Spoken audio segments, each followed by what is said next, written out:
उत्तर प्रदेश के मुख्यमंत्री योगी आदित्यनाथ जी ने पूरे देशवासियों व प्रदेशवासियों को कोविड-19 के संबंधित लोगों की जीविका के विषय पर लोगों को संबोधित किया।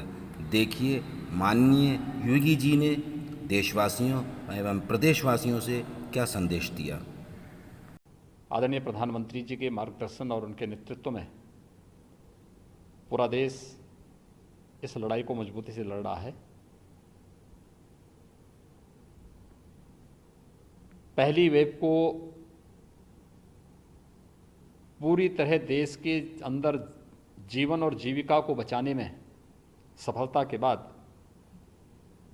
दूसरी वेव ने कुछ समय हमारे लिए भले ही चिंता के लिए एक अवसर दिया हो, लेकिन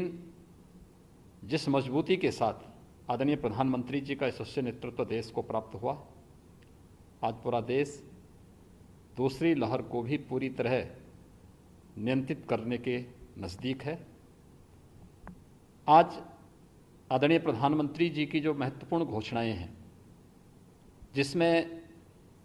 राज्य सरकारों के द्वारा जो वैक्सीन खरीदनी थी और राज्य सरकार को 18 से 44 वर्ष की आयु के युवाओं को वैक्सीन देने के लिए जो स्वतंत्रता दी गई थी, बहुत सारी राज्य सरकारें ऐसी थीं जो इस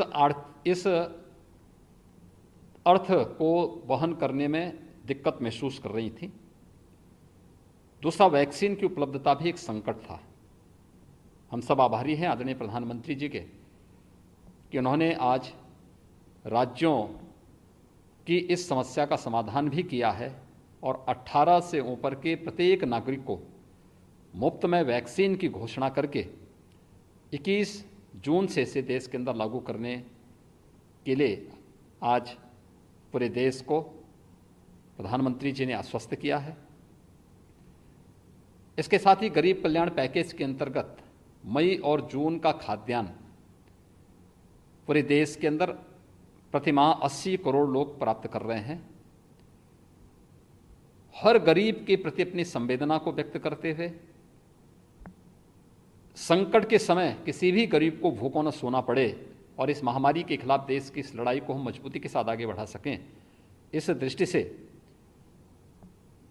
गरीब कल्याण पैकेज के अंतर्गत प्रतिमाह 80 करोड़ लोगों को देश के अंदर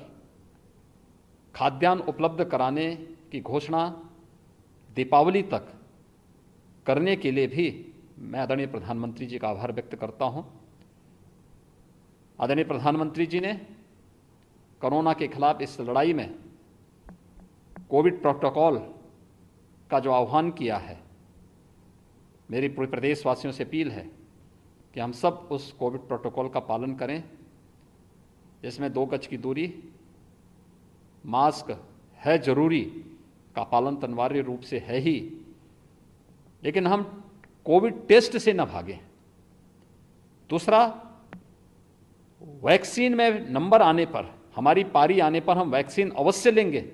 किसी भी प्रकार की भ्रामक और अफवाह में पड़ने की बजाय हम वैक्सीन लेकर के सुरक्षा कवच जरूर लें। मैं एक बार फिर से आदरणीय प्रधानमंत्री जी के देश के प्रति उत्कृष्ट नेतृत्व और संवेदनशीलता के लिए हृदय से आभार व्यक्त करता हूं।